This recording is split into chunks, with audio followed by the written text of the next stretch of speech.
wanted to do a program to do stand-up comedy with mentally challenged adults.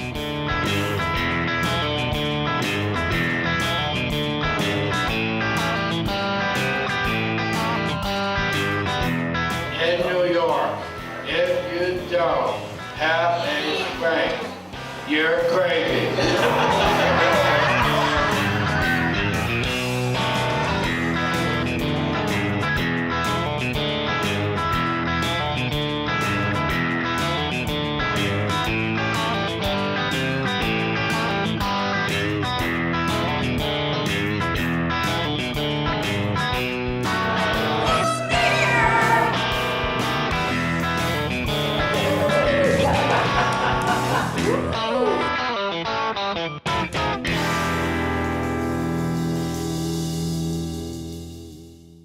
In the mid-1990s, a mentally challenged man named Greg showed up at our comedy club to perform.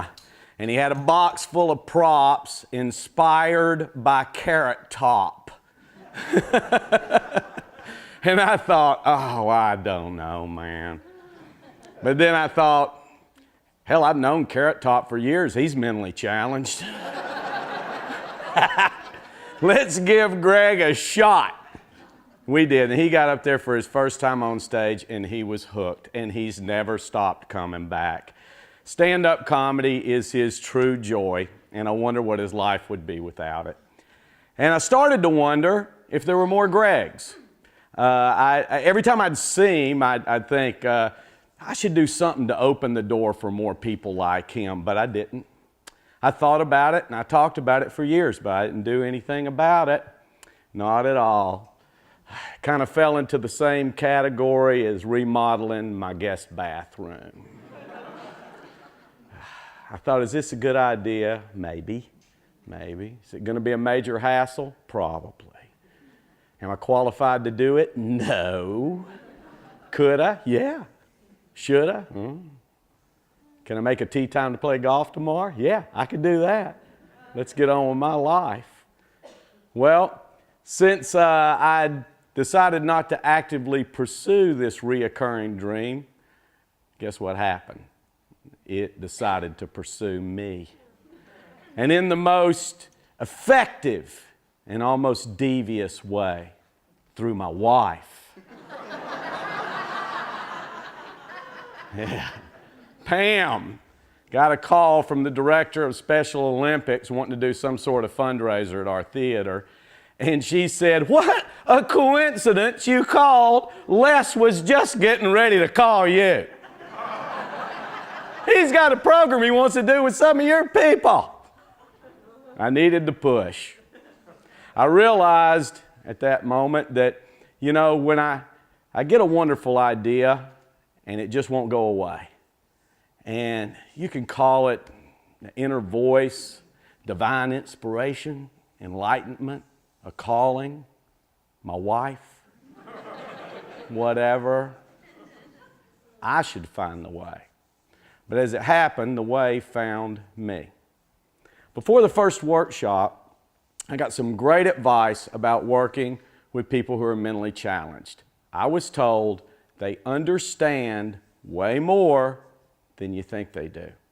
It just takes them longer to process the information. It might take 2 minutes, 2 hours, 2 months, 2 years. And in the time I worked with them, I had each one of those delayed moments. And those were the magic moments. The ones that blew me and sometimes their parents and teachers away. I learned, be patient and be amazed. Rob also had a major concern. Special Olympics and programs like that work very hard and have worked very hard through the years to keep these people from being ridiculed and laughed at. And I said, well, as a comedian, I'm going to tell you, when I'm on stage, I'm not really concerned whether you were laughing at me or with me. Just laugh. The worst thing that can happen, no laughter. And when I have any student, if there's something about them that I think is funny, that's funny, whether it's the way they look, or the way they speak, or the way they move, I'm going to teach them to use that to their advantage. Now they're empowered with the very thing that would be deemed a weakness and can cause ridicule. The first Special Olympics workshop. I thought I would get Greg's, a group of high-functioning, mentally challenged adults. That was not the group. Compared to him, oh, he was Carrot Top. Mark Twain and Aristophanes all rolled into one. I thought, after that workshop, I thought, if I can get each one of these students to tell one joke, well, it'll be a great success. I had one student, James, who was pretty much non-responsive and nonverbal. When he did talk, it was kind of his own language. And I asked Rob afterwards, I said, why is he here? And he said, because he wanted to be. The next workshop, I explained a joke, gave him some examples, and thought I'd get each student up to do one with me, figuring when I got to James, he'd just stare at me, and I'd go on to the next student. No. He got right up, he walked to the microphone, and he said, Shakiwa, a kawaii si maya kamana is a waka. Twitter that. Yeah. James told a joke. I could hear the rhythm, and he hit the punch on the end. A James joke. The next couple of workshops, he came in, he did a comic dance.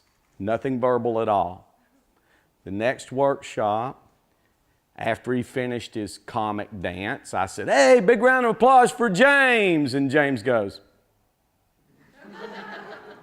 I said, you got something else?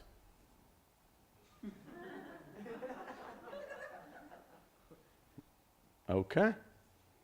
He walked up to the microphone and clear as a bell, knock, knock. And I said, no shit.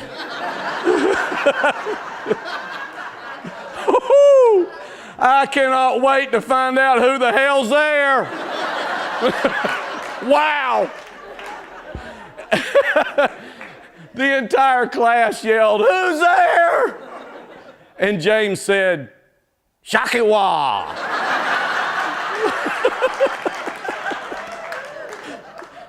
That's exactly what happened. Laughter exploded. 6 months after the first workshop, at the first Special Olympics class show, each student performed a 3 to 7 minute joke set in front of 250 people. And they had the time of their life. It was unbelievable. And now we're 8 years into it. And the teachers and their teachers, their caregivers, their parents have told me the therapeutic benefits have been wonderful. And in some cases, almost miraculous. But the most important thing to me is the tremendous joy each student experienced in the moment when the laughter is created. And it did not matter if they were laughing at them or with them. All that mattered was laughter. And I am grateful for the opportunity. Thanks a lot. Appreciate it.